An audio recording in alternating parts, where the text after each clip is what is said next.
वो स्टोरी शुरू होती है एक फाइन मंडे से। ऑस्वेन बेल अपनी टेरेस पर अकेला बैठा था और उसके दिमाग में सिर्फ एक चीज़ चल रही थी, उसका इंटरव्यू फॉर्म। हवा धीरे धीरे तेज़ हो रही थी, उसके बाद हवा में उड़ने लगे। ऑस्वेन चेयर से हल्का सा उठा, फिर दोबारा बैठ गया। उसने फॉर्म को देखा और ख़ुद से धीरे से पूछा, मैंने अपना नाम फॉर्म में सही फिल किया था? लेकिन वहाँ कोई नहीं था, सिर्फ ऑस्वेन और उसका सवाल। फिर अचानक हवा और ज़्यादा तेज़ हो गई। छोटे छोटे पत्थर ज़मीन से उठकर हवा में तैरने लगे और ऑस्वेन कुछ समझ पाता इससे पहले ही हवा ने उसकी चेयर को हवा में उठा लिया। ऑस्वेन ऊपर उठा ऑस्वेन ऊपर उठता गया और ऊपर जब तक और ऊपर जब तक उसकी चेयर एक मोटी लेयर ऑफ क्लाउड्स पर जाकर लैंड नहीं कर गई। ऑस्वेन ने धीरे से आसपास देखा।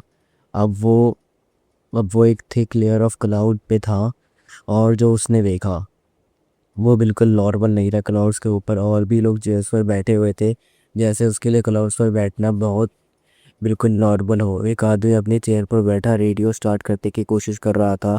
उसका एक मेट अपनी चेयर उसके पास ले आया ताकि वो भी म्यूज़िक सुन सके। थोड़ी दूर एक छोटा बच्चा अपने फादर से पैसा पैसा मांग रहा था। और उसके उसके डैड ने पॉकेट में हाथ डाला। बच्चे के बेस पर एक हल्की सी स्माइल आ गई। उसके फादर ने उसका हाथ में एक नोट रख दिया और वो बच्चा तुरंत अपने फ्रेंड की तरफ भाग गया, दोस्तों की तरफ भाग गया। ऑस्वेन कुछ देर तक उन्हें देखता रहा, फिर उसकी नज़र दोबारा उस आदमी के रेडियो पर गई। उसकी आंखें रुक गई। वो रेडियो फैमिलियर था, वो बिल्कुल वैसा ही जैसे ऑस्वेन ने अपने फ्रेंड के घर देखा था। ऑस्वेन चेयर से खड़ा हुआ, चेयर का बैक पकड़ा और धीरे धीरे उनकी तरफ बढ़ने लगा। आदमी ने रेडियो नीचे किया, फिर ऑस्वेन ने देखा और किसी ने पूछा, ऑस्वेन? उसका नाम लेके ऑस्वेन ने सर हिला दिया। उस आदमी के मेट ने ऑस्वेन से हाथ मिलाया, फिर पूछा, तुमने भी ट्रेन के लिए अप्लाई किया था? ऑस्वेन अपनी चेयर उनके पास ले आया, बैठ गया। हाँ, मैंने भी किया था, अब बस ट्रेन का वेट कर रहा हूँ। आदमी ने फाइनली रेडियो ऑन कर दिया। क्लाउड्स के बीच एक सॉफ्ट सॉन्ग बढ़ने लगा।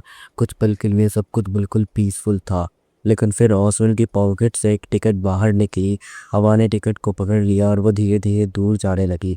ऑस्वेन उसे देखता रहा। टिकट और दूर होती गई। ऑस्वेन रुक गया। उसे लगा टिकट को कैच करना ऑलमोस्ट इम्पॉसिबल है, लेकिन फिर भी ऑस्वेन उसके पीछे भागा। वो क्लाउड्स के ऊपर दौड़ रहा था और उसके सामने वाइट क्लाउड्स हर डायरेक्शन में फैलते चले गए। फिर वो रुक गया और अजीब बात यह है, टिकट खुद उसकी तरफ वापस आने लगी। ऑस्वेन ने टिकट को कैच किया और उसे दोबारा अपनी पॉकेट में रख लिया। लेकिन जब उसने सामने देखा तो उसके सामने कुछ बहुत बड़ा था। क्लाउड्स के बीच एक जाइंट रेलवे ट्रैक फैला हुआ था।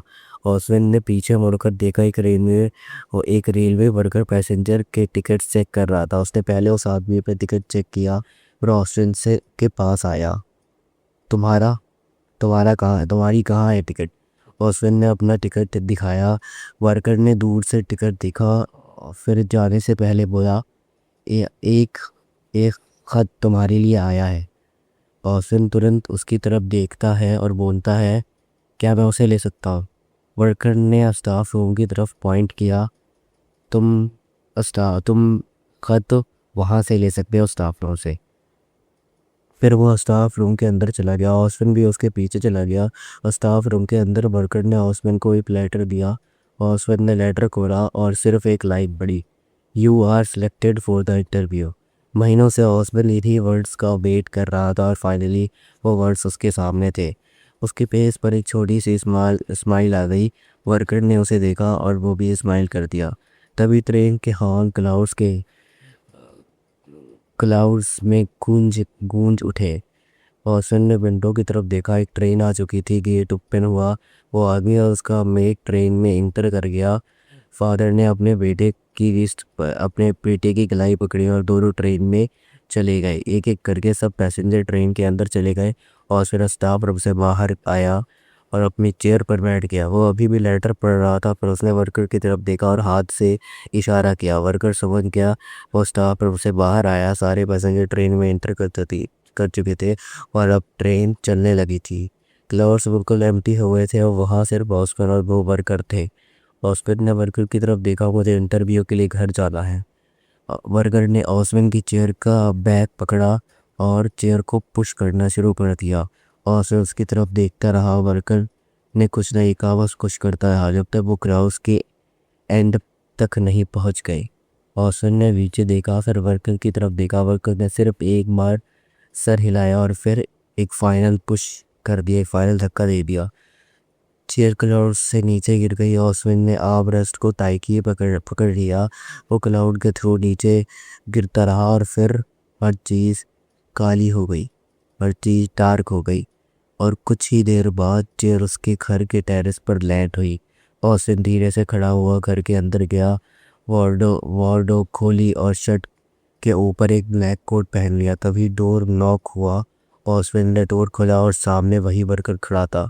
वर्कर ने ऑस्विन को एक फ़ोटोग्राफ दी। ऑस्विन ने फ़ोटो ली और उसे देखता रहा। फ़ोटो में वो आदमी और उसके मेट गोल्डन स्ट्रीट पर खड़े थे। ऑस्विन कुछ देर तक फ़ोटो को देखता रहा और फिर फ़ोटो नीचे की और धीरे से बोला, मैं खुश हूँ उनके लिए। उसने फ़ोटोग्राफ वर्कर को वापस कर दी, फिर घर से बाहर निकला और अपने इंटरव्यू के लिए चला गया। और यही थी वन फाइन मंडे।